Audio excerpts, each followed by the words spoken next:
Second John Knox, I say, was born in 1514. In 1514, therefore, Scotland was born again.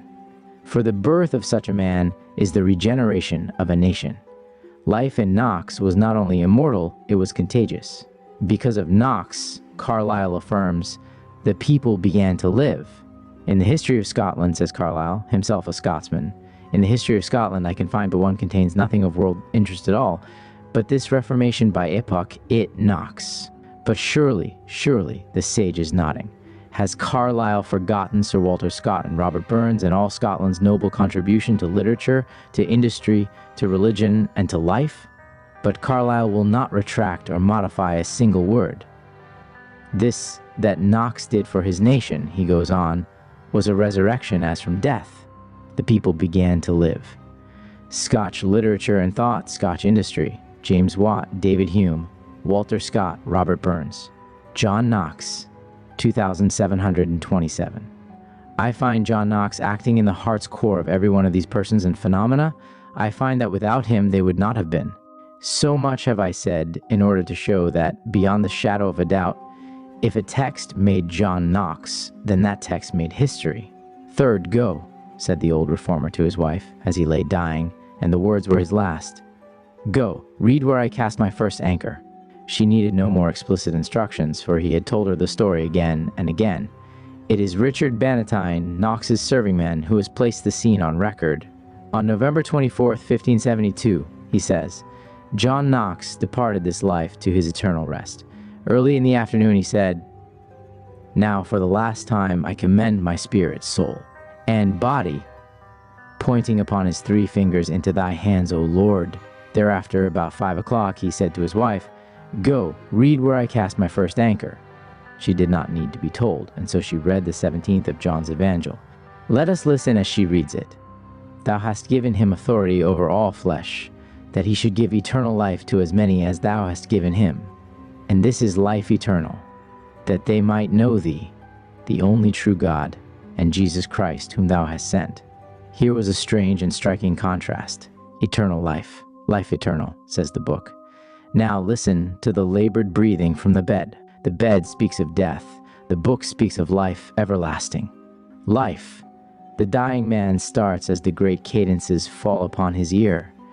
This is life eternal, that they might know thee. It was there, he declares with his last breath. It was there that I cast my first anchor. Fourth, how was that first anchor cast? I have tried to piece the records together. Paul never forgot the day on which he saw Stephen stoned. John Knox never forgot the day on which he saw George Wishart burned. Wishart was a man of such grace, so Knox himself tells us, as before him was never heard. 28. Within this realm. He was regarded with an awe that was next door to superstition, and with an affection that was almost adoration. Lay over. Are we not told that in the days when the plague Scotland, the people of Dundee saw it approaching from the west in the form of a great black cloud? They fell on their knees and prayed, crying to the cloud to pass them by, but even while they prayed, it came nearer. Then they looked around for the most holy man among them, to intervene with God on their behalf. All eyes turned to George Wishart, and he stood up, stretching his arms to the cloud, and prayed, and it rolled back. Out on the borders of the town, however, the pestilence was raging, and Wishart, hastening thither, took up his station on the town wall, preaching to the plague, stricken on the one side of him, and to the healthy on the other, and exhibiting such courage and intrepidity in grappling with the awful scourge that he became the idol of the grateful people. In 1546, however, he was convicted of heresy and burned at the foot of the Castle Wynd, opposite the castle gate. When he came near to the fire, Knox tells us, he sat down upon his knees and repeated aloud some of the most touching petitions from the Psalms. As a sign of forgiveness, he kissed the executioner on the cheek, saying, Lo, here is a token that I forgive thee. My heart, do thine office! The faggots were kindled, and the leaping flames bore the soul of Wishart triumphantly skywards. And there, a few yards off, stands Knox. Have a good look at him. He is a man rather under middle height, with broad shoulders, swarthy face, black hair, and a beard of the same color, a span and a half long. He has heavy eyebrows, eyes deeply sunk, cheekbones prominent, and cheeks ruddy. The mouth is large, the lips full, especially the upper one.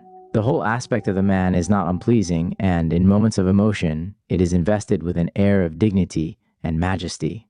Knox could never shake from his sensitive mind the tragic yet triumphant scene near the castle gate, and when, many years afterwards, he himself turned aside to die, he repeated with closed eyes the prayers that he had heard George Wishart offer under the stake.